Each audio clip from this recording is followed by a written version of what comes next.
You've seen the pictures, right? The US president steps off a plane onto a red carpet, there's a formal handshake, a photo op. It all looks so simple.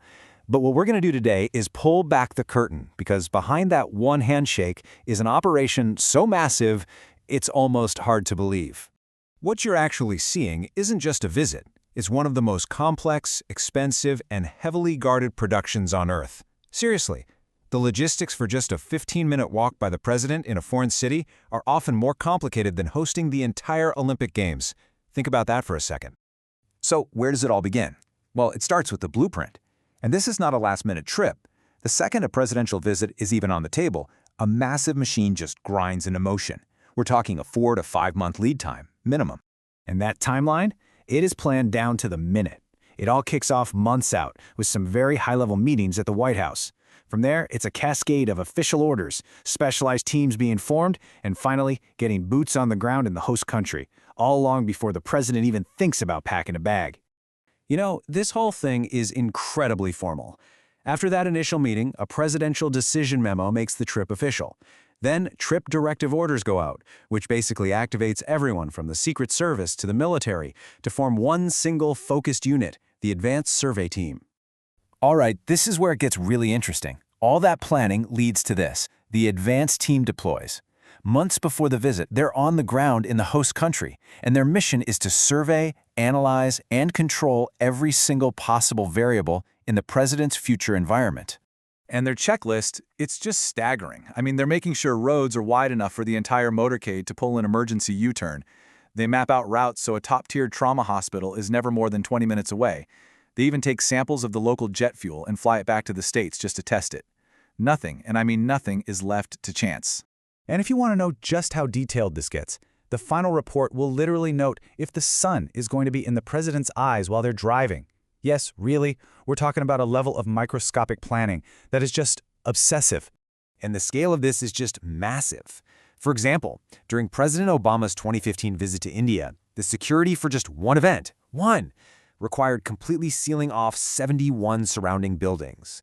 They created this totally impenetrable zone of control. And just when you think you've heard it all, it gets, well, kind of bizarre. Get this. To deal with some local monkeys that were a nuisance, they actually hired men who could perfectly mimic the warning calls of rival langur monkeys to scare them off. Oh, and to prevent any kind of biological snooping, even the president's toilet waste is collected, sealed, and flown back to the United States. Okay, so the plan is set. Now comes the next phase, actually moving the president's entire security infrastructure overseas. This is literally about building a mobile fortress, like importing a little slice of the Pentagon onto foreign streets. So days before the president even shows up, these enormous C-17 Globemaster cargo planes start landing, and they are carrying everything. The presidential limousine, the Beast, its identical decoy, a whole fleet of support vehicles, and even disassembled Marine One helicopters ready to be put back together on site. So once the president's on the ground, they exist inside this multi-layered security bubble. It starts with local police, way on the outside. Then you move in through layers of paramilitary forces, host nation commandos, snipers, until you get to that tight inner circle, which is controlled exclusively by the U.S. Secret Service. And at the very heart of that bubble is the Beast. Now, let's be really clear here. This is not a car. It's a 9,000-kilogram mobile command center on a truck chassis. It has its own sealed oxygen supply to protect against the chemical attack, doors as heavy as a Boeing 757s, and it even carries an emergency supply of the president's blood type. Of course, getting there is half the battle, right? And as you can probably guess, the president's air travel is just as secure, just as complex. They basically turn the sky itself into a flying extension of the White House. So what's the difference between a regular Boeing 747 and Air Force One? Well, everything.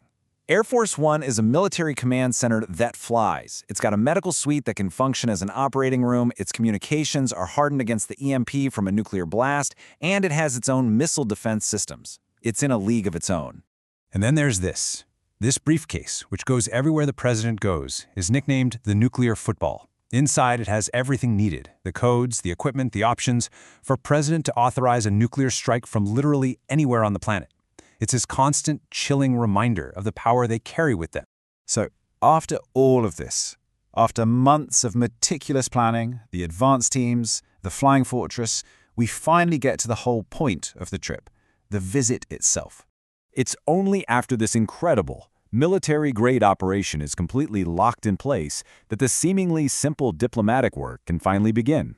All those handshakes, the state dinners, the press conferences, they're all resting on this enormous invisible foundation of security.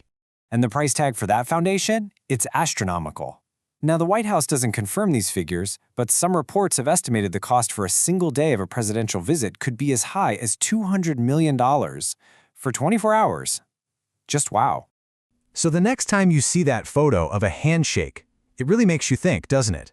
What does it truly represent? It's more than just a diplomatic moment. It's the ultimate projection of power, a demonstration that for the President of the United States, there's no such thing as foreign soil. There's only a temporary, heavily fortified extension of the White House.